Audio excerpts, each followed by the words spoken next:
Shalom kekasih Kristus, bagaimana kabarnya hari ini? Mungkin hari ini kita sedang dihadapkan dengan peristiwa sepele, tetapi itu menjadi hal yang besar karena salah dalam memandang permasalahannya. Para pendengar renungan melekat dalam Tuhan, untuk dapat melihat hal ini, hendaknya kita mempunyai dasar yang sama, sehingga dapat mengalami kedahsyatan dari kuasa Tuhan. Mari kita berdoa. Tuhan Yesus, terima kasih buat kesempatan dan waktu yang indah pada hari ini. Biarlah kami gunakan sebaik mungkin, yaitu kami ingin mendengarkan kebenaran firman-Mu. Berbicaralah Tuhan melalui hamba-Mu, agar firman yang disampaikan dari isi hati-Mu untuk kami, sehingga kami semakin dibawa untuk tertanam dalam kebenaran firman-Mu. Bapa, pimpin kami, pimpin keluarga kami, agar kami disatukan dalam pemikiran, dalam pandangan, yaitu sesuai dengan kebenaran firman-Mu, sehingga kami menjadi satu kesatuan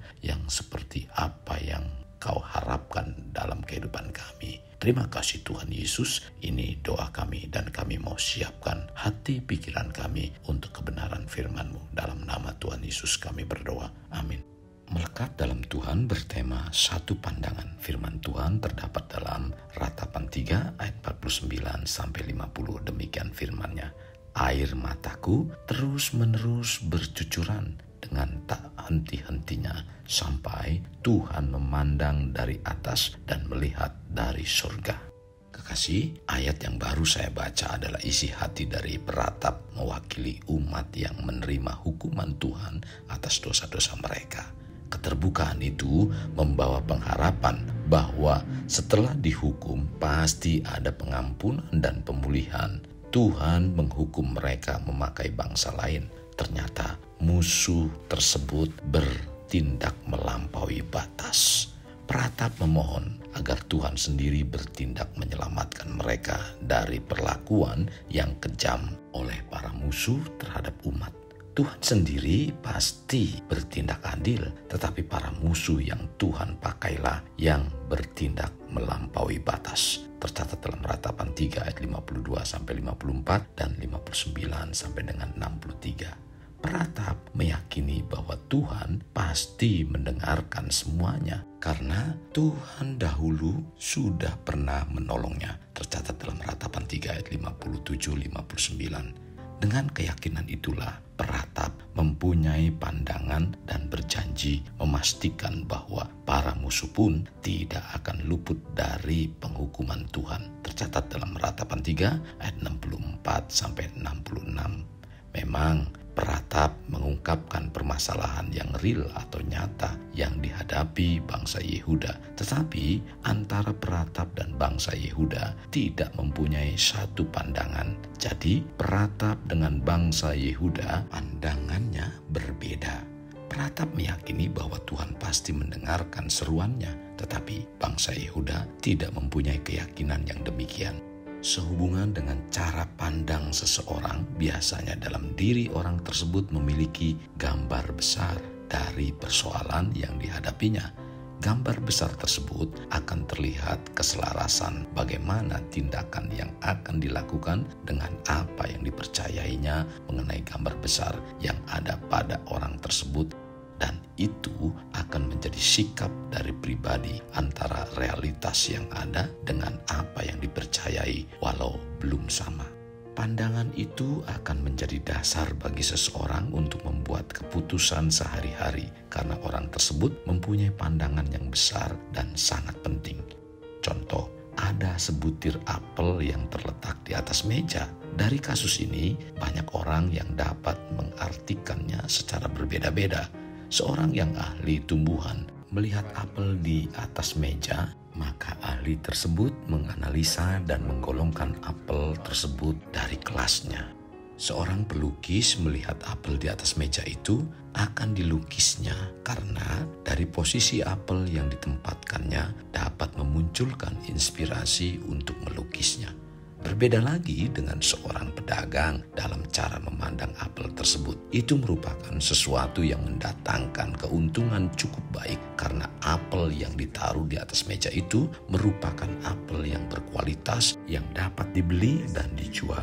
Sedangkan seorang anak sangat berbeda sekali pandangannya tentang apel di atas meja tersebut. Anak ini melihat bahwa apel itu sebagai makanan yang dapat dimakan dan ia sedang menanti kapan waktu untuk makannya. Kekasih Kristus, berkaitan dengan pandangan, tentunya kita sebagai umat Kristen harus mempunyai satu pandangan yang sama karena panduan dalam cara kita memandang satu dan sama, yaitu kebenaran firman Tuhan. Bila dunia memaparkan pandangannya, itu merupakan sesuatu yang merujuk pada konsep secara komprehensif mengenai dunia, dan tentunya sudut pandangnya pun ditarik dan diukur menurut dunia. Sementara pandangan Kristen tentang dunia berbeda ukurannya, bukan dari dunia, tetapi merujuk pada konsep yang komprehensif mengenai dunia dari sudut pandang kekristenan yang dasar dan cara memandangnya pada kebenaran firman Tuhan. Demikian juga dengan kita sebagai keluarga yang memiliki iman yang sama dalam Yesus. Hendaknya kita mempunyai satu pandangan dalam menghadapi berbagai permasalahan yang terjadi dalam keluarga. Keragaman atau perbedaan tentunya bukan sesuatu yang absolut tidak diperbolehkan.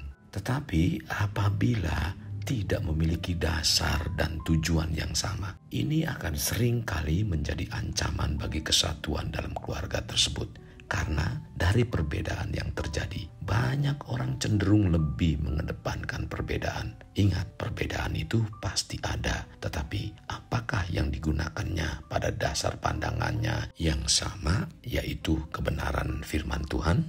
Kita seringkali lebih terpaku pada kuantitas perbedaan daripada kualitas kesamaan. Coba dari perbedaan tersebut kita cari, adakah persamaan dalam kebenaran firman Tuhannya atau tidak? Kekasih, bila hal ini dipukul rata, tidak heran akan muncul pertikaian dengan mengatasnamakan perbedaan. Kesamaan secara spiritual seharusnya melampaui semua perbedaan rasial, personal, maupun kultural. Maka dari itu, hendaknya kita satu pandangan dalam menyikapi apapun yang terjadi dalam keluarga. Kesamaan spiritual apa yang dimiliki oleh semua orang percaya? Bagaimana kita bisa memperoleh dan menikmati kesamaan tersebut? Kesatuan dan keragaman bukanlah musuh bebuyutan. Untuk menerangkan kebenaran ini secara lebih sederhana, Paulus menggunakan metafora tentang tubuh. Tercatat dalam 1 Korintus 12 ayat 12. Karena sama seperti tubuh itu satu dan anggota-anggotanya banyak, dan segala anggota itu sekalipun banyak merupakan satu tubuh, demikian pula Kristus.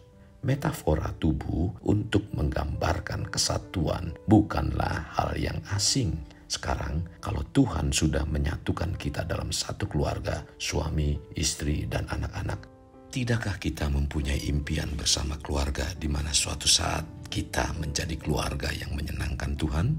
Bila demikian keinginan kita bersama keluarga, mulailah kita mempunyai satu pandangan agar melalui ini kuasa Tuhan lebih dahsyat lagi dinyatakan.